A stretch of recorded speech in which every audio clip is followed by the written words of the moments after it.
Nel, sinusuportahan ba ni Pangulong Marcos ang muling pagsusulong ng charter change ng Kamara? Yes, Monica, sinabi ni Pangulong Ferdinand Marcos Jr. na kung pag-aaralan muli ang pag-amyenda sa 1987 Constitution, dapat tumutok ito kung paano makakahikayat sa mas marami pang maaaring mamuhunan sa Pilipinas.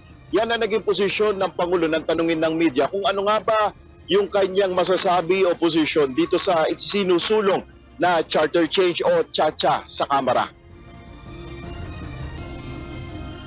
Gawing madali para sa mga foreign investor na mamuhunan sa Pilipinas. Ito ang nais ni Pangulong Ferdinand Marcos Jr. na mabigyan sana ng pansin sa gagawing pag-aaral o amyenda sa 1987 Constitution. Ayon sa Pangulo, dapat tignan ng mga mambabatas kung paano isulong ang pagrebisa sa economic provisions ng saligang batas. Nang sa ganon, makahanap ng paraan kung paano mas makahihikayat pa tayo ng mas maraming investors. But in my interest, my primary interest is to try and make our country a investment-friendly place. And what else we'll see. That's why the study is really not about the Constitution. It's about what do we need to do, what do we need to change so that these potential investors will in fact come to the Philippines.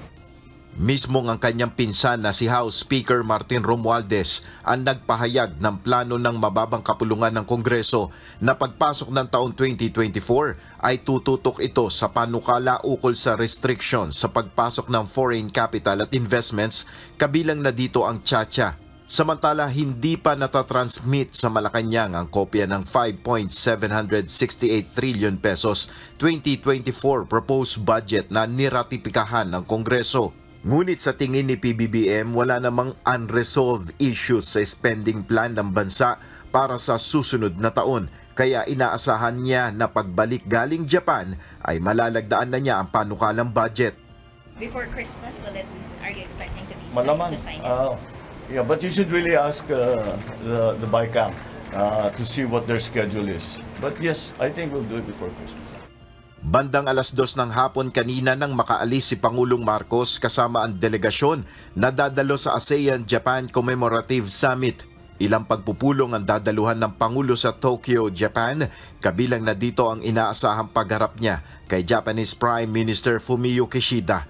Sa kanyang pre-departure speech, ipinahayag nito na bibigyang halaga niya sa pulong ang magandang relasyon ng ASEAN at Japan sa iba't ibang larangan at usapin, kabilang na ang seguridad at kalakalan.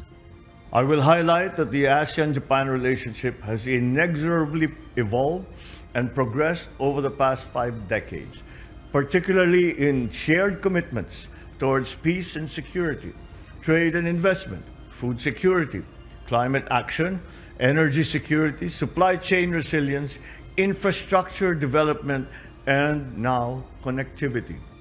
Makikipagpulong rin ang Pangulo sa ilang Japanese investors kung saan hihikayatin niyang mamuhunan ang mga ito sa renewable energy sector sa Pilipinas. Monica, bandang mga 7:00 pa ng gabi dito sa Japan, inaasahan ng pagdating ng Pangulo at ng delegasyon o 6:00 naman ng gabi dyan sa Pilipinas.